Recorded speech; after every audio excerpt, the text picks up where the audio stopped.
এই হাঁসটি মেশিনের মাধ্যমে কাঠবাদামের জুস বানাচ্ছিল। मौसम तो ऐसा लग रहा है दिल गार्डन गार्डन हो रहा है। হঠাৎ মেশিন থেকে জুস পড়া বন্ধ হয়ে যায়। তা দেখে হাঁস দৌড়ে এসে দেখে বাদাম শেষ হয়ে গেছে, তাই বাদাম আনতে চলে যায়। বাইরে বেরিয়ে এসে এদিক ওদিক তাকিয়ে হঠাৎ কাঠবিড়ালিদের বাদামের দিকে নজর পড়ে এবং চুরি করার ধান্দা করে।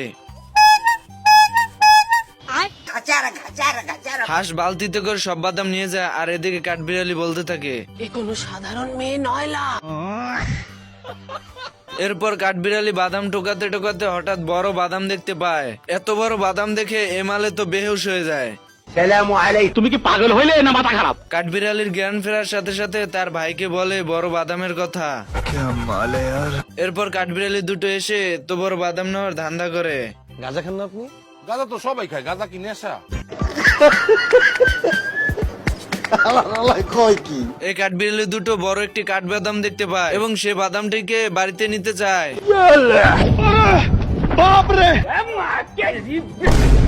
এত বড় বাদাম দেখে এ বলদ তো হুশই হারিয়ে ফেলে এবং বাদামটি ভাঙার জন্য অস্থির হয়ে যায়। साले को छोड़ूंगा नहीं।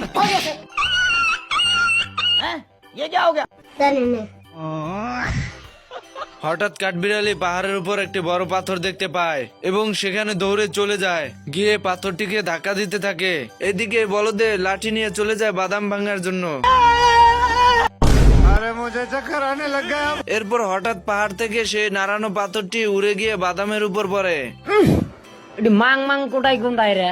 হ্যাঁ